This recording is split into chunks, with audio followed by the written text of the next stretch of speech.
Hello, I'm Adamsdownboy, and welcome to part 5 of our Vow of the Disciple raid guide series. With me are my 6 first time every time, if you don't count the 4 practice runs where everyone dies, Muthacluckers Clan mates. Erin PK, Alex, Electric Sheep, Minoni, Tooks and Zone Runner. We're going to illustrate how to complete the exhibition or upended summit encounter in all its glorious chaos. What I've tried to do is treat our run as part worst case scenario and part cautionary tale. As a result, I've worked on ways to take some of the randomness out by suggesting set paths and rotas that make it easier to learn and more easily repeatable. In short, this will be a case of do as I say, not as we do.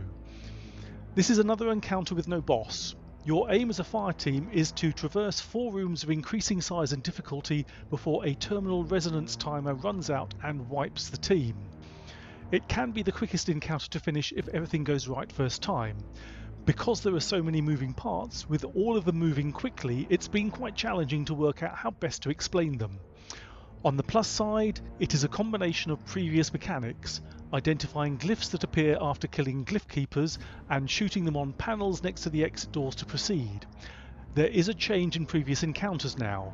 From this point in the raid onwards, you're now looking to work out which glyphs are in common from 2 lists of 3 that appear.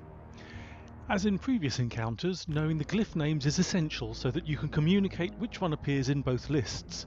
I've added a link in the description to a site that you can use to help learn the official callouts and makes them easier to use in encounters. If you've been through other D2 raids, there will also be artifacts that you'll recognise. The Crystal Shard from the Pleasure Garden in Leviathan, Riven's Heart from Last Wish, and the Aegis Shield from Vault of Glass.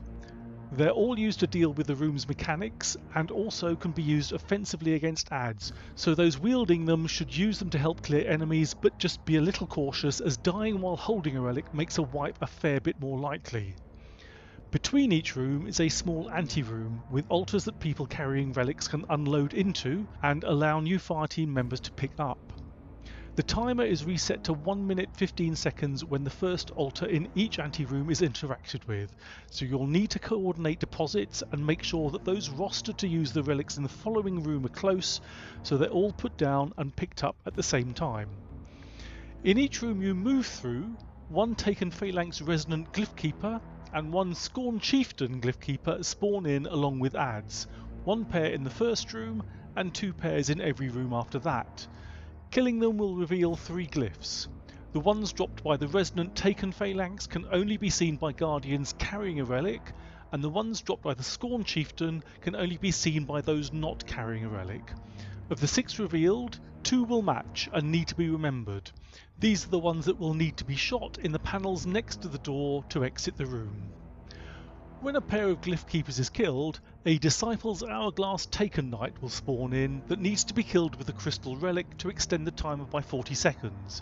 You'll see the message "You've lengthened your duration" on screen when successful. We've come to refer to these knights as the Extenders. Once you've killed all the Glyph Keepers in a room, you'll see the message "The ingress awaits your offering" on screen, prompting you to move to the exit door. In the second room onwards, the Pervading Darkness debuff returns and starts to build on everyone once they enter the room. The Guardian holding the Aegis Shield relic can cleanse the debuff and reset it to 0. In the third and fourth rooms, Taken Blights will also form, shielding nearby adds from damage. These will need to be dispelled using the Riven's Heart relic. To make it simpler in the anterooms, so people don't have to work out where to go to find their relic, you could agree to use the same deposit and pickup point in each. For example, Crystal Shard always on the right, Aegis Shield on the left, and Riven's Heart in the middle, so everyone knows in advance where they need to go. Just a note to say that after dropping a relic, there's a 30-second curbed resonance timer during which you can't pick up any relic again, although this is also reset if you die. If someone carrying a relic does die, it will respawn again in the previous anteroom. If this happens, make sure that the person who was carrying that relic goes back to pick it up to avoid disrupting the rotation of curbed resonance in subsequent rooms. The only exception to this is in the fourth room.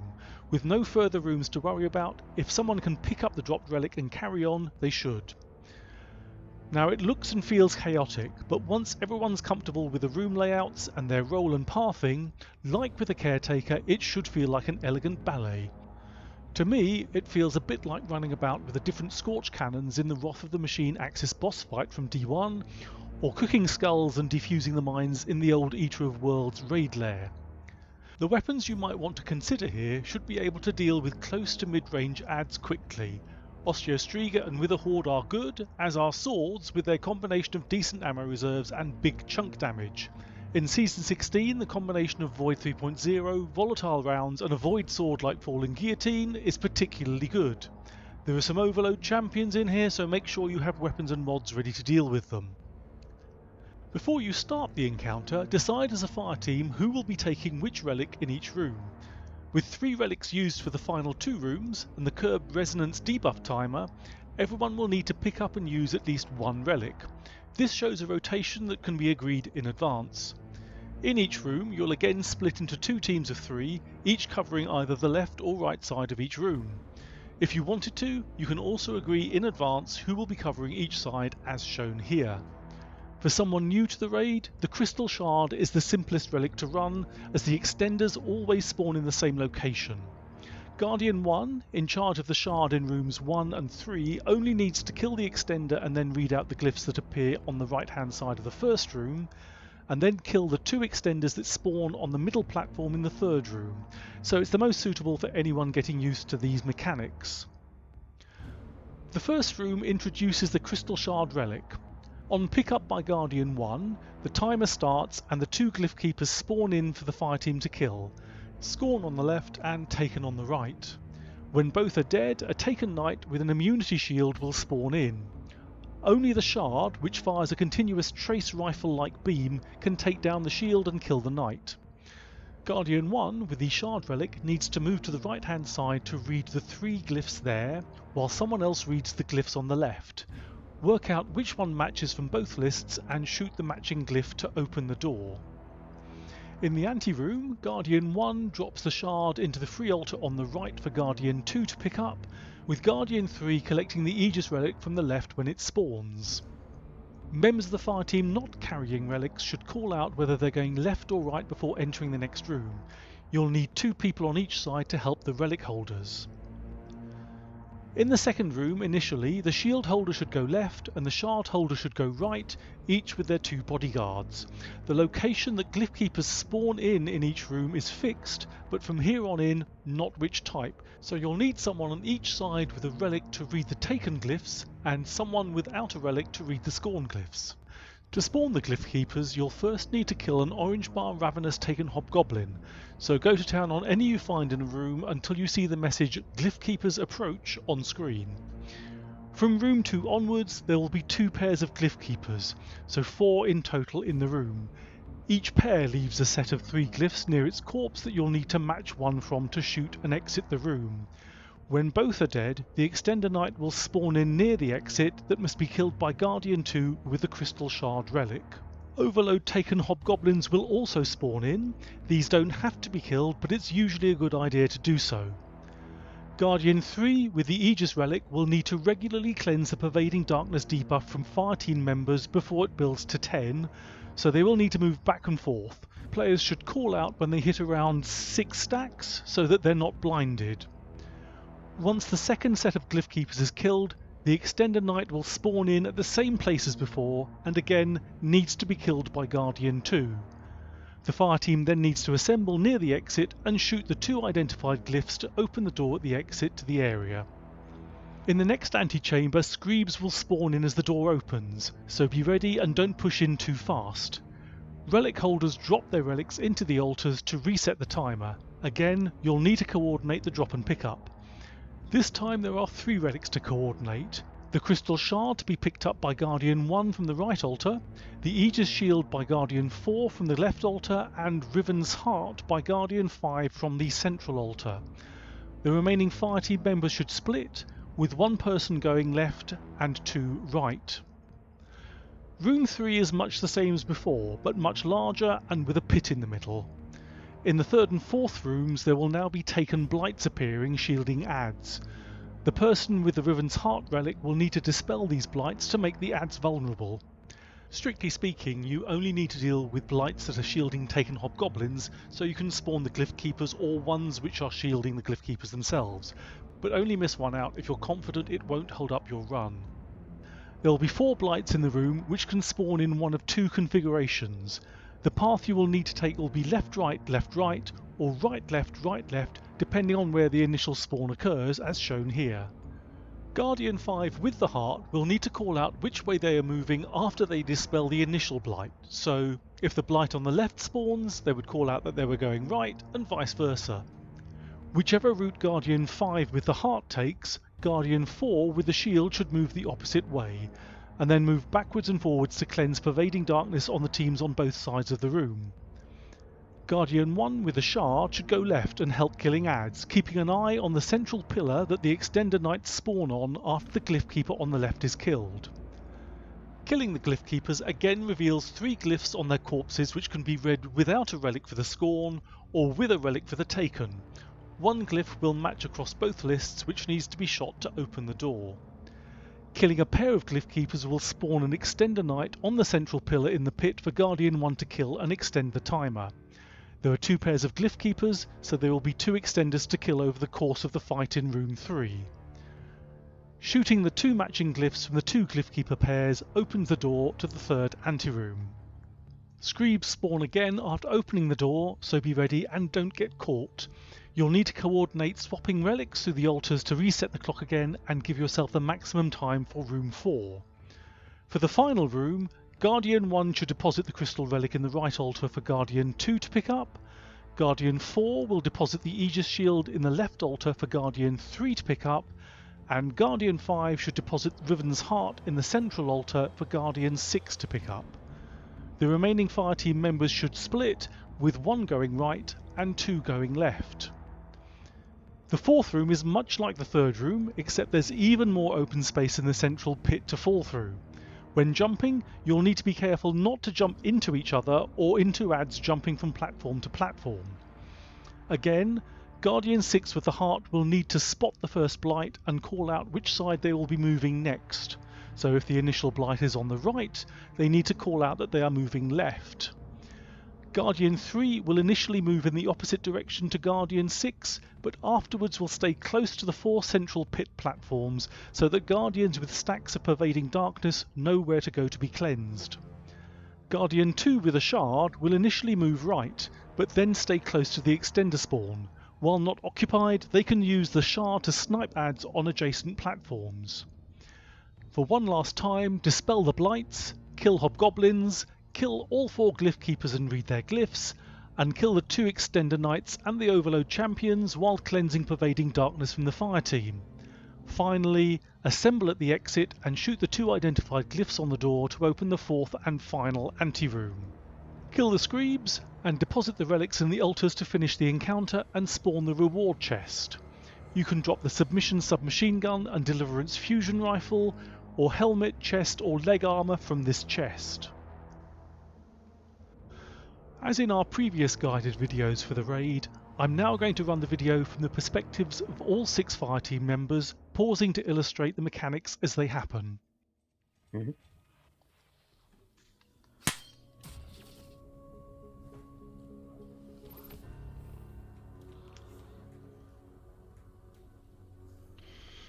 Tukes picks up the crystal shard to start the encounter and the terminal resonance timer. This also spawns the 2 Glyph Keepers.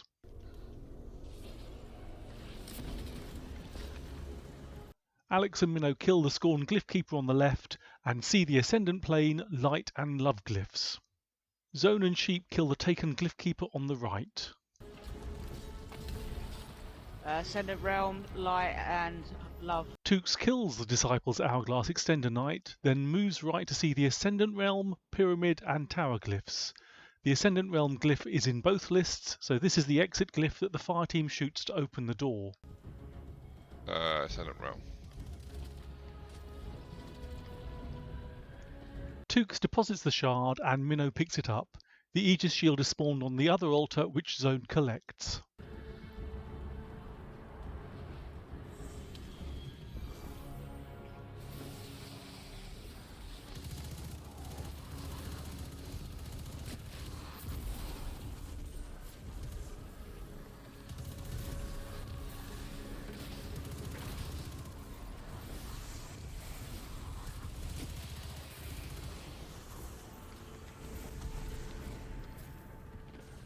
Glyph keepers spawn in. The Scorn glyphs are Light, Fleet and Worm. Zone moves from left to right side to cleanse the team there and sees the taken glyphs are Light, Hive and Knowledge. So the first exit glyph for the second room is Light.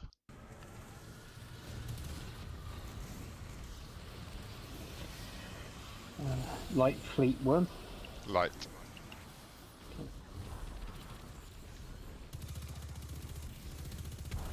Minnow moves up nearer the exit to kill the first Extender Knight.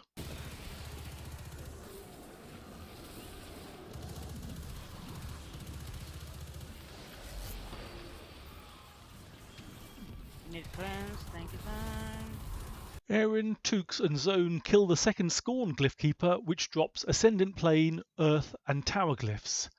Alex kills the second taken Glyph Keeper, and Minnow sees Knowledge, Darkness and Tower, so the second exit glyph is Tower.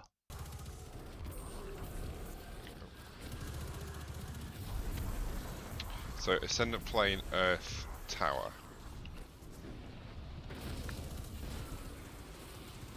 Tower. So Light Tower. Minnow kills the second Extender, and the Fireteam shoot the Light and Tower glyphs to exit.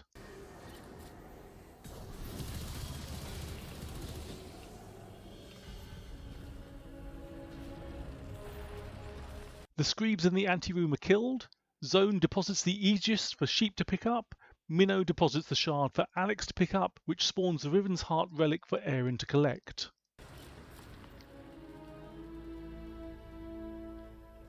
Okay, 3, 2, 1, dunk it. Erin sees the first Blight on the right-hand side of the initial platform as she goes in and says she's going left. Sheep with the shield goes right. Alex goes left with the Shard. Erin bypasses the first Blight in the room as it's not shielding anything critical and moves to dispel the second Blight in the area where the Glyph Keeper will be spawning. Minnow and Zone go right and Tooks goes left. Heart's going left. Shield's going right. I'll go right with the shield.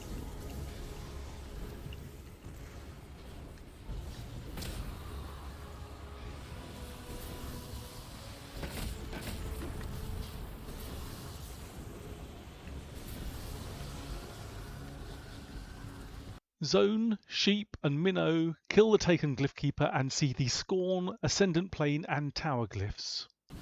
Hearts to pack up. So that's Scorn,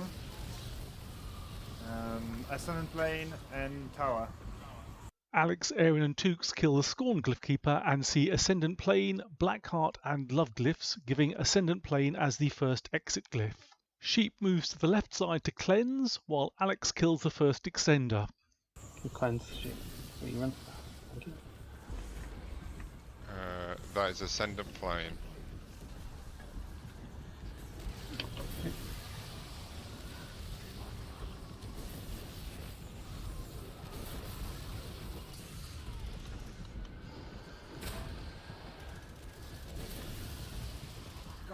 Ah,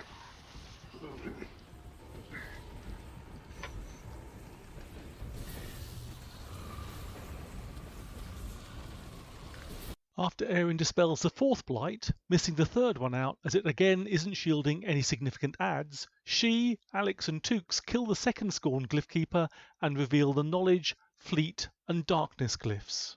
Sheep and Zone kill the taken Glyph Keeper and see Knowledge, Savathun and Love glyphs, which means Knowledge is the second exit glyph. Alex kills the second Extender Knight and the Fireteam shoot the Ascendant Plane and Knowledge glyphs to exit the room. Need someone with other relic? I'm here. So Knowledge, Fleet, Darkness. Knowledge, Sheep, cleanse me. Savathun, Love. knowledge and Ascendant Plane. Knowledge. Thank you. Where are you, Zone? I'm in the med. Yeah. That's it. 3.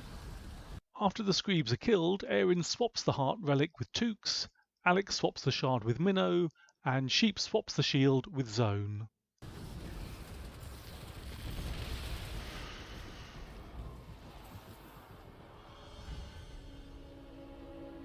Going in? Okay.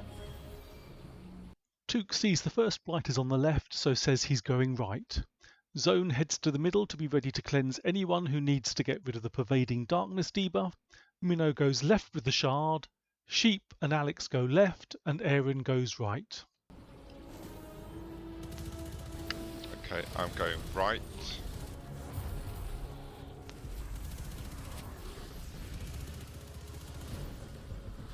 I'll go right as well. Or is there too many on Everybody the has to go right-hand left then. Aaron and Tooks kill the Scorn Glyphkeeper and reveal the Traveller, Love and Fleet glyphs.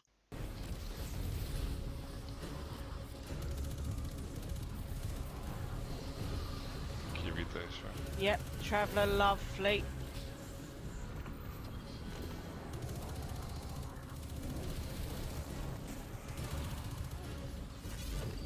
Minnow, Sheep, Alex and Tooks kill the Taken Glyphkeeper and see the Scorn, Light and Traveller glyph.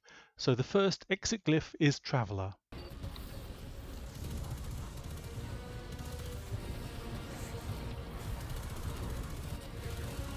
Okay, so it's Traveller, yeah. Extender is up. Yeah, whoever's got the laser, wrong. I've got it, I've got it, I've got it. He's down. Minnow kills the Extender Knight. Minnow is bumped while jumping and killed, dropping the shard relic into the pit, so he needs to recollect the shard from the anteroom. Oh, Yeah, no, it's okay.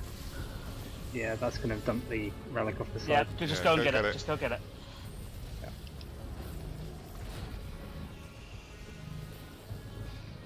Tooks is killed on a platform, so Alex is able to collect the heart relic and continue dispelling blights.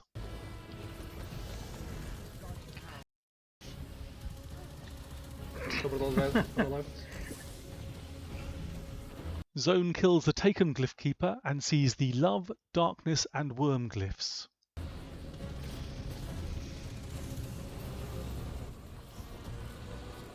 Love, darkness, worm. All on the right. The Scorn Glyphkeeper is killed and Minnow kills the second extender. 10 seconds. Should be up. Yeah, Standard. it's coming now. Gotta wait for it to spawn there. Cannot see the thing. Sheep sees the Ascendant Plane, Kill and Darkness glyphs, so Darkness is the second exit glyph. Someone without relic needs to follow. Yeah, over here. That's Ascendant Plane, Kill, Darkness. Darkness Traveller, I think. Yeah. Yeah, Cool. darkness. Yeah, door's open. Let's go, don't watch out for Screeb. Screeves. Got plenty of time. Screeb's killed and relics deposited in the last anteroom and the loot chest spawns. I'll dump middle. Left. Dump. Sorry, Ems, you can beep my... Can you do the clap?